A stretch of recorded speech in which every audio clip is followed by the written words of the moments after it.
resource allocation and utilization as enshrined in the Section 18, subsection 4 of the 1999 Constitution of the Federal Republic of Nigeria. Dear colleagues, our invited guest, this committee is one of the House Machinery Committee meant to serve the members of the National Assembly. Thus, the committee's jurisdiction is as follows.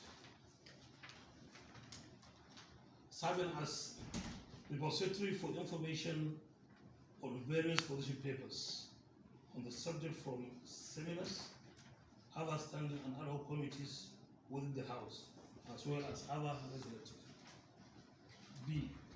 Keep a record of all House delegation of parliamentary conferences, training, seminars, and capacity building attended by members and the staff of the House of Representatives.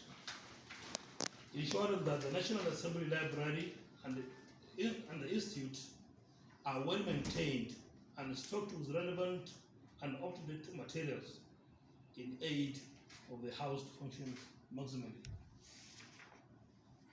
Calling for data and materials from within the legislative and any other arm of government that will facilitate the legislative process and execution of the assignment.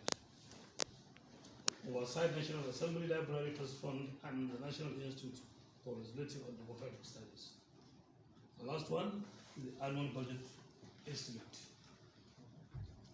As we embark on the budget defense exercise of ensuring prudent resources allocation and utilization, we recognize the institute's vital role in enhancing legislative capacity, promoting democratic governance, and fostering research excellence. This engagement today presents an opportunity for collaboration and mutual growth. I look forward to a productive discussion and a fruitful partnership with the Institute. With these few lines of my remarks, I hereby invite the Director General to brief us on the report submitted to us about the implementation of performance of the 2024 budget. So, Mr. Viji, you're welcome, and this is all we have for today. These are my few remarks. I wanted you to give a brief of how the 2024 budget was implemented. You're welcome. Mr. Chairman, and other members of this new committee, once again, I'm Abaka Suleiman, the Director General of the Institute. Let me thank you once again for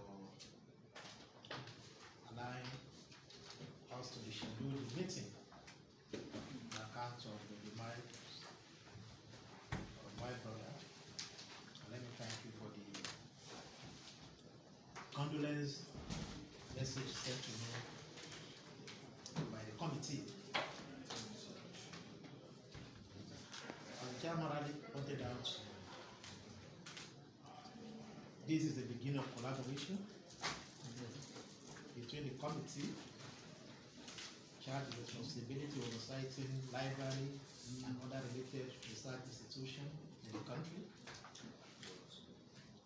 And we hope to work closely with the committee with the hope of improving the effectiveness, performances, and constant allocation of resources to the Institute. The National Institute for Legislative and Democratic Study is an agency under National Assembly.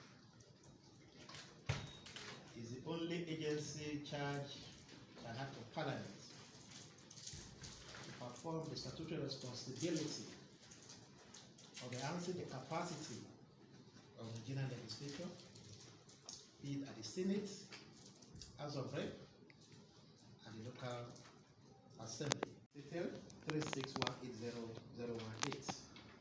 You was clearly stated on the summary page. Which page are we? Yeah, What page are we? page 1. Expenditure.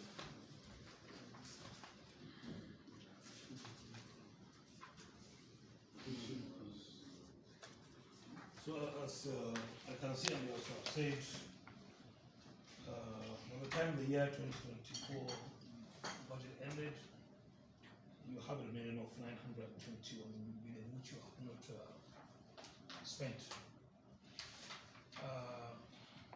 Are you now adding it on your 2025 budget as a balance brought forward? Or? Of course, we're adding it to what obtains 2025 going forward. For instance, we have cases where members have to go on international training. 2 days to the time, they say they are not going again. Serious. So these are cases you can't return such to either the governments, say have to keep it somewhere, because just 2 days ago, for instance, a high level member was asking me, did that ship I could not go? I want to go this August. So what do you want to do? So we have to find a way of keeping it somewhere. So we call it and we have cases of unspent capital extended too. So with all respect, when people say we generate revenue, it's just the language. Revenue, we're not generating revenue. Yes, we collect tuition fee, but that tuition fee is inconsequential, because what we do is services, pro bono services, so to speak. We look at what you spend on servicing staff, the parliamentarians, parliamentary staff, for masters and PhD program. Most of them don't pay tuition fee, so we have to use what we have to. The services with them. Okay. Distinguished honorable colleagues, One question about pertaining to this tuition fee. it's okay. That's what I'm coming to. I wanted to It's okay. get more. I think you talk about the tuition fee. I believe there are some certain legislators that usually attend your courses. Do they also pay, or they just document there and then start it? If you are a parliamentarian, we assume you have money to pay. Yeah, I believe. But by the rule, they must pay. So they pay. Okay. Because Discharging its responsibility. Its inception as a department under National Assembly, and when it graduated into an agency or class under National Assembly in the last 14 years. Today, I'm going to present in summary the performance of the year 2024 budget as approved by the Governing Council of the Institute. And the summary goes as follows. The total funding received in the year 2024, comprising some part of 2023 supplementary budget allocation and supplementation fund, and some other, so to speak,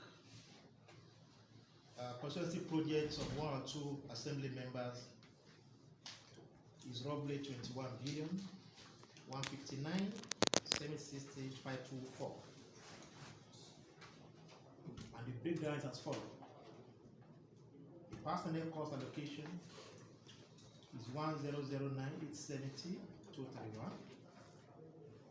The overhead cost allocation is 5956 958 124.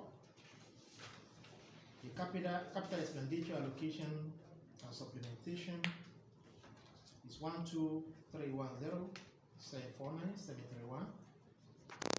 The tuition fees of postgraduate program and HND programs is 36180018.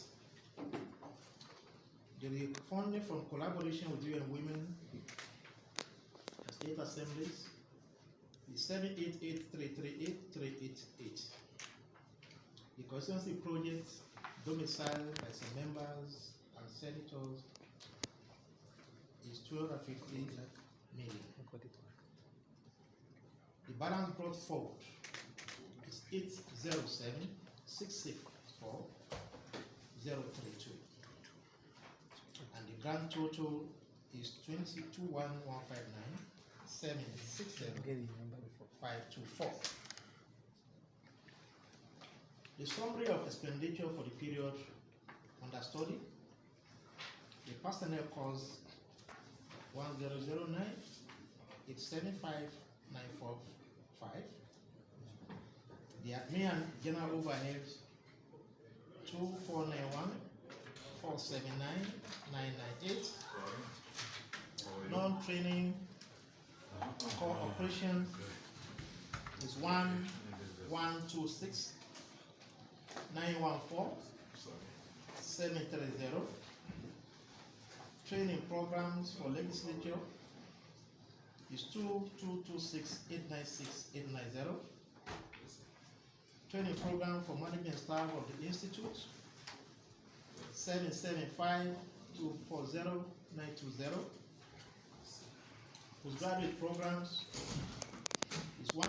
This issue is addressed permanently, or how do you intend to go about what they raise as a committee? The issue of employment. Of course, an issue has been raised about the employment and the issue of federal character principle application, which I have shown in his errors, and we asked him to go and correct them immediately. So I cannot tell you the action that committee is going to take until we see how he responds to our advice for him to go and correct it. The budget of 2024 expenditure, you could not make it public. He was just making reference to the synopsis, page this, page that. But you as a chairman, you have gone through it.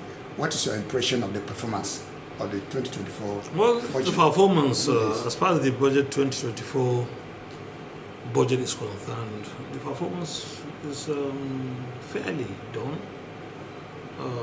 We have seen the amount of money that has been released to him, and we have seen how he spent them.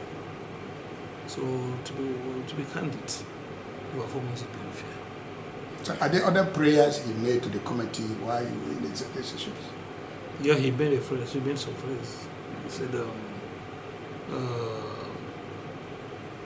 insufficient funds for forming the activities of NIDLS. The money that he's been getting is insufficient.